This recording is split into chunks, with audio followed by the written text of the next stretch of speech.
오늘 설교 제목은 내 믿음이 크도다라는 제목으로 우리가 이 말씀 함께 나누고 또한 식어져 있는 우리의 믿음이 다시 회복되길 바라면서 이 말씀 함께 나누겠습니다. 조정민 목사님이라는 분이신데 그분이 여러 책을 냈습니다. 그 중에 기도란 무엇인가 하는 책이 있는데 그 내용 중에 사역자 사이들 사이에 우스갯소리 하나가 있습니다. 지력, 영역, 체력, 그 중에 제일은 체력이다 이렇게 말해요. 그러니까 그 말씀은 곧 건강해야지 사역을 할 수 있다 이런 의미를 담고 있지만 하지만 하나님의 일은 체력만으로 하는 것이 아니라 하나님께서 주시는 힘으로 하는 것이죠. 본인이 목회자인데 자신이 어려울 때마다 예전 자신의 담임 목사님을 생각합니다. 근데 그 목사님은 어떤 분이셨는가? 8번의 간암 수술을 받았고 또는 일주일에 3번을 신장 투석을 받았답니다. 그리고 젊었을 때 결핵을 앓아서 움직이는 종합병원이에요. 근데 그 목사님 모습 가운데 병에 짓눌리는 모습을 본 적이 없대요. 그래서 그 목사님은 이렇게 말했답니다.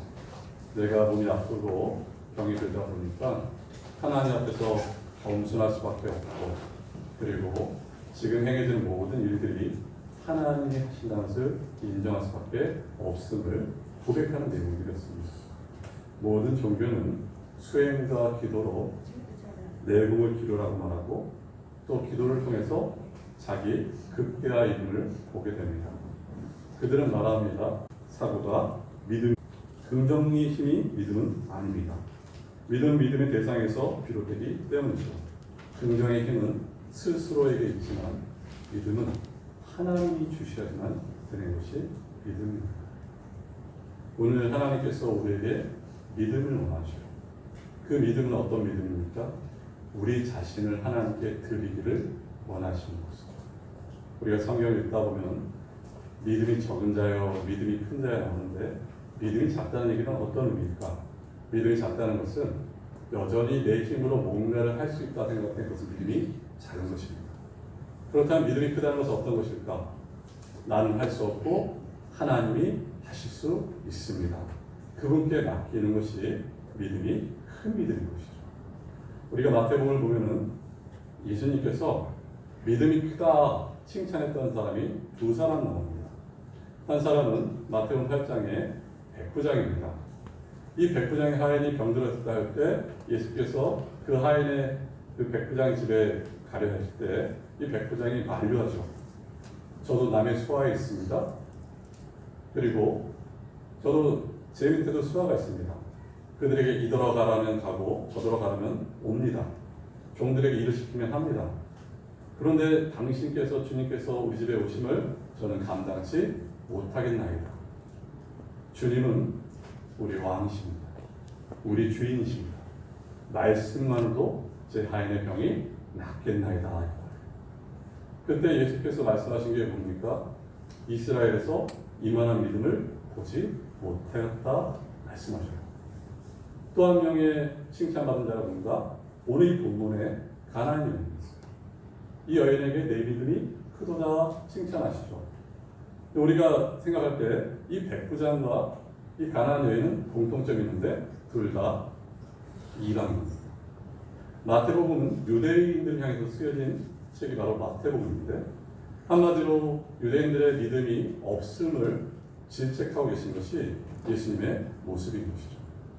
우리가 오늘 15장 읽었지만 마태복음 14장에서는 제자들조차도 믿음이 없습니다.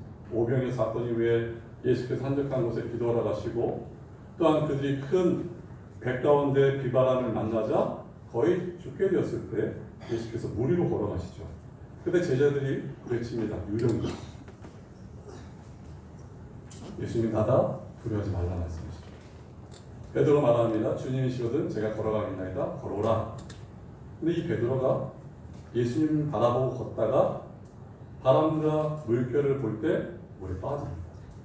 그러면서 예수께서 던져주시면서 하신 말씀이 믿음이 적은 자여 어찌 의심하느냐 말씀하셔요. 그러니까 믿음이란 다른 어떤 것이 아닙니다. 하나님이 행하십니다. 하나님이 하실 수 있습니다. 그분께 맡기는 것이 믿음인 것이죠. 오늘 이 말씀 함께 차근차근 찾아보고자 합니다. 첫 번째, 예수님의 침묵이에요. 오늘 말씀 보시면은 15장 21절 말씀 보실 거예요. 15장 21절입니다. 예수께서 거기서 나가사 두로와 시돈 지방으로 들어가시니 하였어요. 예수님이 두로와 시돈 지방으로 들어가십니다. 이 부분과 함께 마가복음 7장 24절에 보면 두로와 시돈에 있는 한 집안에 들어가시고, 예수님도 사역하는 가운데 몸이 많이 피곤하시고 또 힘을 얻고자 한 집안에 들어가시고, 그곳에서 제자들을 또 말씀으로 가르치고자 할 때 한 여인이 찾아옵니다. 그 여인이 누군가? 이 본문에서는 가나안 여인이고, 또한 마가복음 7장에서는 수로보니게 여인이었습니다. 이 여인이 간절히 찾습니다. 잠언서 8장 17절로 말하죠. 나를 간절히 찾는 자를 내가 만날 것이다, 이렇게 말하고 있습니다. 예수께서 우리를 찾아오셨습니다. 그렇다면 우리는 예수님을 간절히 찾아야 되는 것입니다. 근데 이 여인이 어떻게 예수님께 나오게 됐을까? 그 이유는 소문을 들었기 때문에. 소문. 예수님이 고치시다는 소문을 들었습니다. 믿음은 그냥 생기지 않습니다.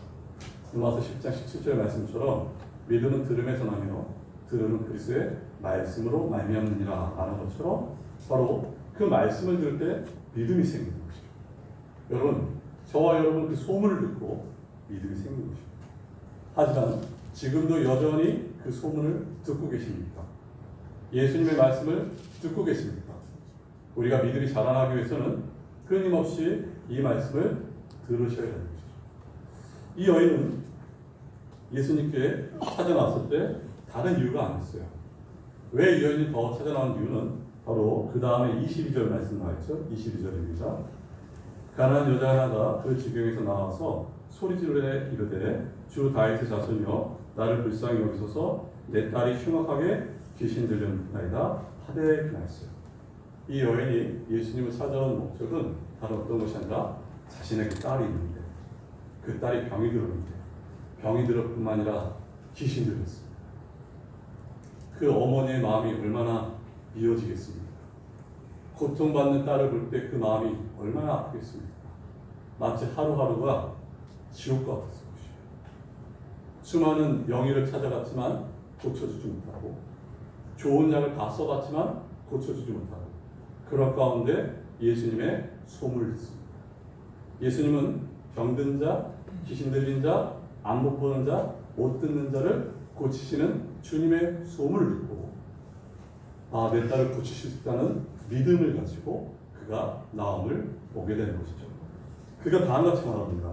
다윗의 자손이여 나를 불쌍히 여기소서 내 딸이 흉악하게 귀신 들렸나이다 이렇게 말했어요. 소리 질러요. 이 소리 질렀다는 얘기는 단지 아픔만을 표시한 것이 아니라 이 미완료 시제로서 계속해서 소리 질렀다는 것이죠. 내 딸이 귀신 들렸나이다. 내 딸을 고쳐주세요. 간절하게 계속 소리 지르는 그 어머니의 마음이 드러나고 있어요. 보통 이렇게 하면은 예수님이 반응을 하시는데 오늘은 우리가 잘한 것처럼 뜻밖의 반응을 하시고 그 내용 보실까요? 그 내용이 23절 말씀 보실까요? 예수는 한 말씀도 대답하지 아니하시니 하셨어요. 예수님이 한 말씀도 대답하지 않으십니다. 여러분, 예수님이 어떤 분이십니까? 38년 된 병자를 고쳐주신 예수님, 문둥병자를 친히 손을 내밀어서 만져주시고 고쳐주신 예수님, 요한복음 8장에 가늠한 여인을 수없이 정죄할 때 예수께서 말씀하시죠. 나는 너를 정죄하지 않노라 말씀하신 그 예수님. 근데 그 예수님께서 이 여인이 이렇게 외침에도 불구하고 침묵하십니다. 신앙생활 하는데 가장 힘들 때가 언제십니까? 지금 어떻게 보면 답답한 시절을 겪어가고 있어요. 하나님이 침묵하실 때가 우리 신앙에 가장 힘들 때입니다.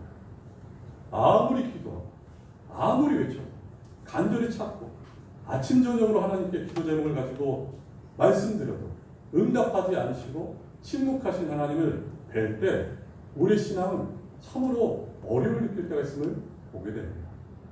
이 대표적인 예 중에 하나가 시중의 책 중에 제랄드 시처가 쓴 하나님 앞에 울다. 이 책이 이 하나님의 침묵에 대해서 말하고 있어요. 자신의 실제적인 이야기를 말합니다. 신학 박사하고 어느 날 그 자동차 밴에 어머니를 모시고 자녀가 넷 있고 또 아내와 함께 어두운 시각에 차를 몰고 떠납니다. 고속도로를 타고 가는데 저쪽 반대편에서 트럭이 보여요.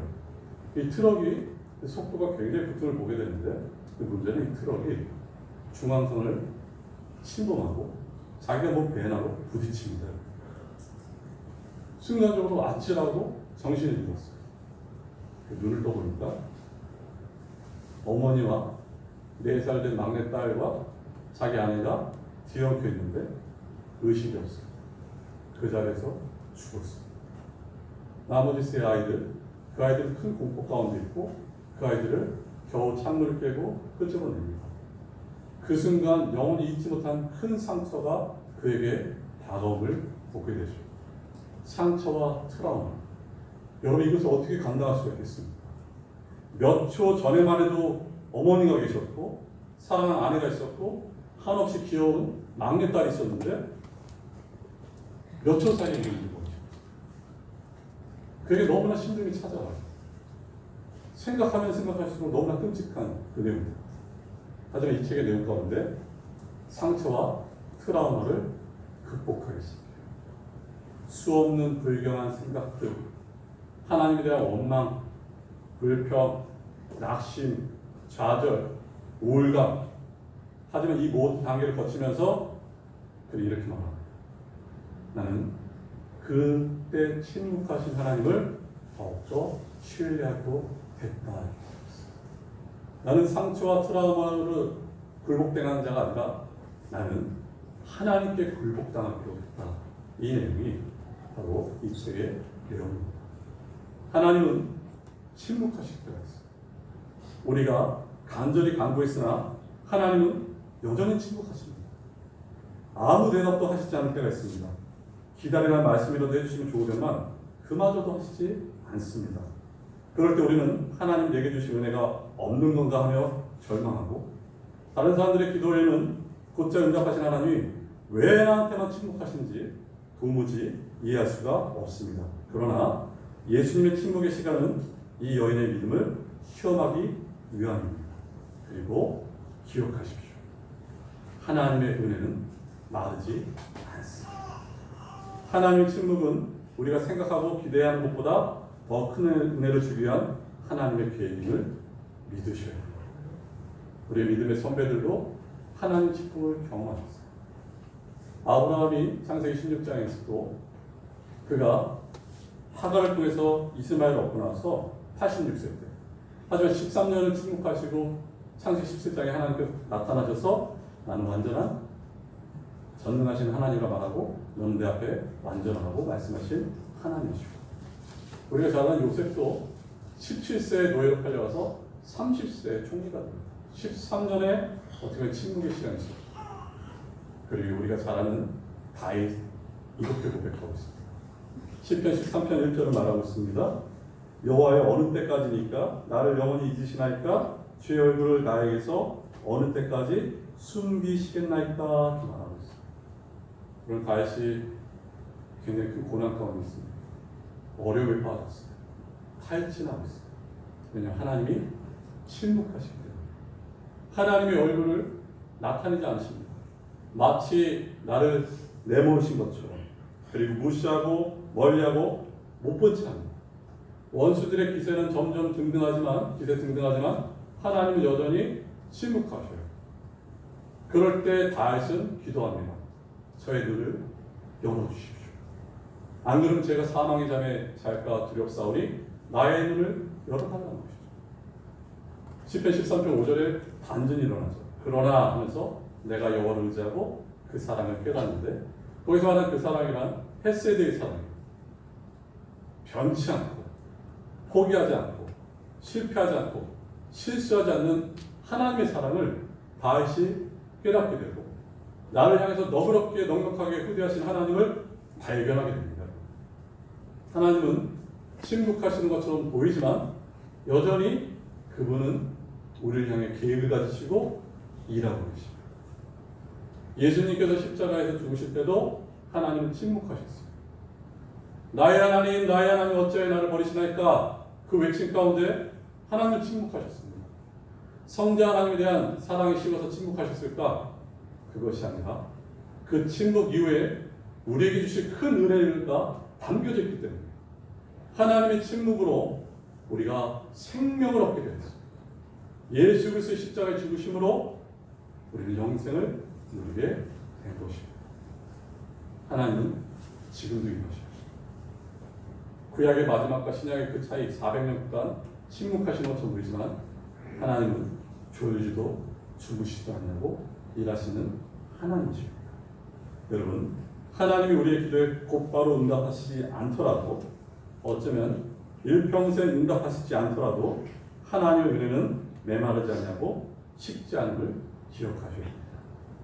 이것을 믿는 믿음이 강한 믿음이요, 위대한 믿음이요, 큰 믿음입니다. 하나님은 때로는 우리를 시험하기 위해 침묵하시기도 합니다. 하나님의 침묵에 반응하는 우리의 믿음을 보시는 것입니다. 그러므로 하나님의 침묵은 은혜가 부족해서가 아니라 은혜를 더 크게 해주시려고 기다리시는 것입니다. 우리의 믿음을 위대한 믿음으로 성장시키기 위해 기다리시는 것입니다. 은혜가 은혜되기 위해 침묵하시는 것이죠. 첫 번째 살펴본 것은 침묵하시는 하나님입니다. 두 번째, 예수님의 거절입니다. 이렇게 예수께서 침묵하시는 가운데 이 여인은 포기하지 않냐고 계속해서 구합니다. 내 딸을 긍휼히 여겨달라고 구합니다. 이 모습에 제자들이 다 같이 말하죠. 23절 말씀 보실까요? 예수는 한 말씀도 대답하지 아니하시니 제자들이 와서 청하여 말하되 그 여자가 우리 뒤에서 소리를 지르오니 그를 보내줘서 경하고 있습니다. 제자들이 얼마나 귀찮았던지 이 여인이 우리 뒤에서 계속 소리를 지르니까 이 여인을 보내줘서 이렇게 말하고 있는 것이죠. 예수께서 처음으로 말씀하십니다. 24절이죠. 예수께서 대답하여 이르시되 나는 이스라엘 집에 잃어버린 양에는 다른 데로 보내심을 받지 아니하리라 하시니 기하였어요. 여러분, 예수님 말씀 이것이죠. 나는 이스라엘 24절 말씀처럼 집에 잃어버린 양에는 다른 데로 보내심을 받지 아니하리라. 이 말씀은 인종차별적으로 말씀하신 것이 아닙니다. 예수님 끊임없이 이방 땅에서도 복음을 전하셨고 누구든지 내게로 오라고 말씀하신 주님이시고 수고하고 무거운 짐진 자들아 다 내게로 오라고 말씀하신 분이 바로 주님이십니다. 그럼 예수께서 왜 이렇게 말씀하셨을까? 그 이유는 제사장 나라인 이스라엘을 택하시고 구원하시고 그들을 통해서 이방 나라에게 복음을 전하시기 위한 것이 주님의 계획이기 때문에 그렇게 말씀하심을 보게 됩니다. 여인 첫 번째 침묵하신 예수님 만났다면 두 번째는 거절이었습니다. 이 거절당할 때 사람은 큰 수치심을 가지게 되죠. 때로는 우리의 신앙생활 가운데 침묵과 거절 가운데 우리의 현 주소를 보게 됩니다. 주님께서 침묵하실 때 우리는 답답합니다. 그리고 거절하실 때 우리는 불평하고 원망하고 상처를 입게 돼요. 근데 그 상처가 더 심해져서 하나님을 멀리하게 되고 신앙이 내 중심적이 되게 되고 또한 내 마음이 더욱더 사막같이 황폐됨을 보게 됩니다. 여러분, 그럴 때일수록 거절당할 때일수록 주님께 더 가까이 나오십시오. 이 여인 보십시오. 이렇게 거절만 하면은 이제 포기하고 갈만도 한데 그러지 않냐고 계속 주님께 외쳐요. 25절 말씀 보세요. 25절입니다. 여자가 와서 예수께 절하며 이르되 주여 저를 도우소서 하였습니다. 여자가 예수님의 거절에 예수님께 이제 더 가까이 나옵니다. 여기서 절하며 저를 도우소서 얘기는 계속해서 절해야 된다. 그리고 저를 도우시는 주님밖에 없습니다. 저를 도우소서.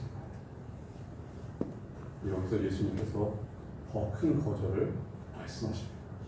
그 말씀이 바로 그 다음 나가있죠. 26절입니다. 대답하여 이르시되 자녀의 떡을 취하여 개들에게 던짐이 마땅하지 아니하니라.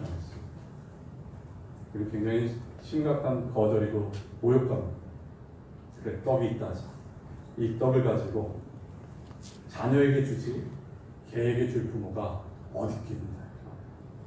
한마디로 이방인은 개와 같다 이거예요. 유대인들의 사상 가운데는 이방인들을 개처럼 여겼습니다. 근데 예수님께서는 그 사랑이 많으신 예수님, 공의롭고 정의로우신 예수께서는 이 이방인 여인을 향해서 너는 마치 개와 같다 이렇게 거절하시는 것이죠. 이 떡을 이스라엘 백성에게 주기 마땅하지 않느냐. 이 심한 모욕감과 거절감을 누리는 것이 이 여인이었습니다. 저희가 신앙생활할 때 초반에 말씀드렸듯이 여러분 언제 힘드십니까? 하나님 침묵하실 때 힘들어요. 또 힘들 때가 언젠가? 거절하실 때가 참 힘듭니다. 누가 봐도 명목상 참 좋은 일임에도 불구하고 거절할 때 힘들어요. 회복이라는 책이 있습니다. 예전에 분당 샘물교회 담임 목사님 박은주 목사님이 쓴 책인데 좀 오래됐죠. 1990년대 당시에 쓴 책인데 이 책이 자신의 이 내용을 기록하고 있습니다. 이런 일이 있었습니다. 어느 날 교회 권사님이 자기를 찾아오시더니 목사님 인감 도장을 좀 달라는 거예요. 난데없이. 그래서 권사님 무슨 일입니까? 했더니 그냥 좋은 일에 쓰려니까 인감 도장 좀 주세요. 이렇게. 그래서 저에게 한번 말씀해 보시죠. 말씀하십니다. 이 권사님이 일찍 남편과 사별하시고 자녀가 없어요. 네, 평생 열심히 살아서 돈을 잘 모으시고 또 좋은 데 쓰려고 이 수도권, 이 서울 지역 근처에 땅을 샀는데 20만 평을 샀어요. 근데 목사님한테 이 도장을 달랬던 이유는 목사님한테 이 등기 이전 시키려고. 그 이유는 목사님을 맹목적으로 사랑하는 것이 아니라 자기가 봤던 이 목사님은 하나님 나라를 위해서 분명히 쓰실 것 같기 때문에 등기 이전 시키려고 이 도장을 달았던 것이죠. 그리고 2주 있으면 5억을 받게 되는데 이 돈을 어떻게 쓰면 좋겠습니까? 물어본 거예요. 목사님이 이렇게 대답했답니다. 권사님 저를 목회자로 여겨주셔서 감사합니다. 그 권위를 인정해 주셔서 감사합니다. 하지만 저도 사람인지라 저도 연약한지라 만약에 제 마음이 변하면 어떻게 되겠습니까? 저는 교회에서 주는 사례 외에는 성도들에게 갚지 않는데 그 큰 돈을 받았다고 오해하면 어떻게 되겠습니까? 제 명의로 이전하지 마시고 우리 교회 명의로 이전합시다. 그리고 그 5억 원은 제가 평상시에 기도하고 이제 교회에 함께 기도하고자 하는 내용이 있었는데 여러분 참 좋은 교회는 나누는 교회입니다. 연약한 자들을 살리는 교회예요. 제 목회 방침은 장애인 복지센터를 만드는 것이 목적이었는데 그때 당시 1990년 당시 분당 그 분당에 땅이 나왔는데 거기 딱 장소가 좋다는 거예요. 근데 그 가격이 4억 9,900만 원이 나왔다. 그러니까 누가 봐도 권사님 통해서 하나님께서 일하실 거예요. 권사님이 어떻게 했습니까? 그 며칠 기도하고 제가 결정을 하겠습니다. 돌아갔어요. 이 목사님이 이제 신학교에서 강의를 하고 있는데 쪽지가 났다고 봤어요. 그 쪽지의 내용은 그 권사님이 심장마비로 갑자기 소천하십니다. 그래서 집에 불이 났게 이제 예배를 가보니까 유언을 안 남긴 것이었어요. 이분한테는 목사님한테 큰 충격이었어요. 그리고 자기한테는 잊지 못할 사건이었습니다. 왜 하나님께서 거절하셨을까? 근데 그가 깨닫는 것은 이것이었어요. 아직까지 나와 교회가 준비되지 않았기 때문에 그 돈과 땅은 우리에게 해가 될 수 있겠구나. 감당할 수 없는 사람에게 주어진 능력, 힘, 권위, 권력은 여러분 독이 될 수 있습니다. 하나님 어떤 분이십니까? 가장 좋은 것을 주시는 하나님이세요. 로마서 8장 32절은 다 같이 말합니다. 자기 아들을 아끼지 아니하시고 우리 모든 사람을 위하여 내어주시니가 어찌 그 아들과 함께 모든 것을 우리에게 은사로 주지 아니하시겠느냐? 이렇게 말씀하고 있어요. 아들까지 아끼지 아니하시고 우리에게 주신 하나님, 독생자를 주신 하나님, 아니 하나님 자신을 우리에게 주셨어요.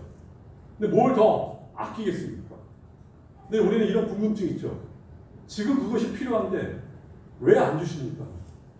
지금 그것이 있어야 되는데 왜 미루십니까? 거절하십니까? 그 이유는 지금 그것을 내가 갖게 되면 그게 복이 아니기 때문에 안 주십니다. 하나님은 가장 좋은 것을 주시는 하나님이신 것을 기억하시고 믿으셔야 됩니다. 거절하실지라도 지금 때가 아닙니다. 그리고 반드시 하나님이 가장 좋은 것을 주실 줄 믿는 것이죠. 세 번째, 여인의 믿음을 칭찬하신 주님입니다. 이렇게 떡이 있다 하자 자녀에게 주는 것이 마땅하지 않느냐? 그러면 개라고 표현하신 그 주님. 근데 여기 대해서 여인의 답변이 더 믿음으로 나갑니다. 여러분 보실까요? 26절 말씀 보십시오. 27절입니다. 여자가 이르되 주여 올소이다마는 개들도 제 주인의 상에서 떨어지는 부스러기를 먹나이다 하니 기나했어요. 이 여인 믿음 보십시오. 저는 믿음은 이것이다 생각합니다. 예수님이 침묵하셔도 당신은 오르십니다. 예수님이 거절하셔도 당신은 오르십니다. 예수님이 이 떡을 개들에게 주는 것이 마땅치 않다고 말씀하실지라도 당신은 오르십니다. 당신이 행하는 모든 일은 오르십니다. 왜냐하면 당신은 선하시기 때문에. 이게 믿음입니다. 하나님이 우리에게 베푸신 그 모든 것이 다 옳다고 인정하는 것이 믿음입니다. 하나님의 은혜 되게 하는 고백입니다. 은혜가 은혜 되려면 은혜를 줄 의무가 없는 자가 주어야 합니다. 주어야 할 의무가 없는 분이 아무런 조건 없이 주는 것이 은혜입니다. 은혜가 갚을 능력도 없고 자격도 없는 자에게 아무 조건 없이 주는 것이 은혜입니다. 여인은 지금 이런 은혜를 고백하고 있는 것이죠. 여러분, 하나님 은혜를 어떻게 생각하십니까? 우리는 가끔 이렇게 생각하죠. 우리가 청구서를 하나님께 내밀면 그냥 아무런 것도 물어보지 않고 바로 사인해고 주신 응답하신 하나님을 그 하나님은 은혜로운 하나님으로 생각합니다. 여러 건의 청구서를 하나님께 올리는데 응답을 기다리지 않고 단번에 오케이 사인되는 것을 우리는 은혜라고 생각합니다. 그리고 반대로 하나님께서 청구서를 내밀었는데 거절하면 하나님 은혜로운 하나님이 아니고 하나님이 나를 미워한다고 생각했음을 보게 됩니다. 그러나 여러분, 하나님은 우리 기도에 응답하시지 않아도 거절하셔도 오르신 분이에요. 그분은 여전히 의로우신 분이고 선하신 분입니다. 내 기도에 응답하지 않는다고 하나님은 틀렸습니다. 하나님은 죽었습니다. 한다면 그것은 믿은 믿음이요 중독된 종교입니다. 이런 믿음으로 하나님의 은혜를 절대로 발견할 수 없습니다. 응답하시지 않으실지라도 거절하셔도 하나님의 은혜를 믿고 발견하는 것이 참된 믿음. 이 여인의 모습 보십시오. 그렇습니다. 저는 이방인입니다. 가나안 족속, 죄로 부패한 가나안 족속입니다. 하지만 당신은 다윗의 자손입니다. 이 다윗의 자손이라는 얘기는 혈통만 말하고 있지 않고 메시아, 즉 유대인뿐만 아니라 이방인을 고고자 오신 다윗의 자손 예수가 아니십니까? 그 예수, 능력의 예수, 그 예수께서 부스러기만이라도 그 은혜만이라도 저는 족합니다. 그 부스러기 은혜만이라도 내 딸은 낳을 수 있고 그 부스러기 은혜만이라도 우리는 감사하겠습니다. 이게 이 여인의 믿음입니다. 당신의 행한 일은 옳습니다. 나는 자로나 우로나 치우치지 않고 당신의 능력을 믿습니다. 여러분, 우리가 잘 아는 종교개혁자 마르틴 루터가 이런 말을 고백한 걸 책에서 봤는데, 당시 중세 암흑기 시대에 복음이 땅에 묻혀 있었습니다. 근데 마르틴 루터를 통해서 하나님께서 복음을 싹 틔우기 시작해요. 이제 크나큰 전쟁이 시작됩니다. 근데 루터에게서 가장 힘든 것은 어떤 것이었는가? 내면의 싸움이었어요. 어떤 내면의 싸움이냐면, 지금 내가 가는 이 길이 옳은 것인가요? 왜냐하면 기도하면은 하나님의 임재를 느끼고 하나님 앞에 계신 것을 여겨지는데, 기도하고 나면은 사방에서 일대처럼 자기를 물고 이단이다, 귀신 들렸다, 제정신이 아니다, 이런 소리에 자기 내면이 계속 흔들림을 보게 될 때 그게 가장 힘들었다. 하지만 그가 다시 깨닫게 돼요. 어떻게 깨닫게 되겠습니까? 지금도 우리 구주 예수는 나를 위해서 중보하고 계시고 나의 나된 것은 하나님의 은혜이고 그 하나님이 나 같은 자를 받으시고 지금 하나님이 일하시는 반드시 옳기 때문에 나는 이 좋은 복음을 옳게 전하겠다. 이게 믿음입니다. 하나님 나를 받으시고 그분이 오르시다는 것이 믿음이고 그분의 선함을 공포하는 것이 믿음입니다. 우리가 잘 아는 창세기 50장 20절 이하에 21절인가요? 거기 보면 요셉이 형들에게 이렇게 말해요.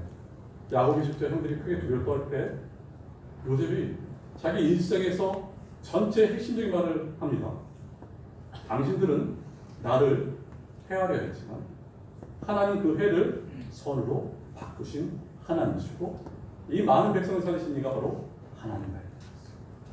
즉 하나님은 오르십니다. 하나님은 선하십니다. 이렇게 말했어요. 이 부분을 로마서 8장 28절은 다음같이 말하죠. 우리가 알거니와 하나님을 사랑하는 자, 그 뜻대로 부르심을 입은 자들에게는 모든 것이 합력하여 선을 이루는다. 아멘. 하나님이 선하심을 나타내셔요. 그분은 오르십니다. 때로는 개인적으로 가정에 교회에 여러 가지 어려운 시험이 다가올 때가 있음을 보게 됩니다. 그럴 때 불평하거나 원망하는 것이 아니라 감사함으로 하나님의 오르심을 선포하십시오. 이 여인을 보십시오. 이 여인이 예수님의 침묵과 거절에 불평하고 원망했다면 이 여인은 칭찬받지 못했을 것이에요. 그리고 이 여인은 소원을 이루지 못했을 것입니다. 하지만 이 여인이 옳고 감사함 나갈 때 예수님께 칭찬받고 그 소원을 이루어짐을 보게 됩니다. 그때 예수님께서 이렇게 칭찬하세요. 마태복음 15장 28절입니다.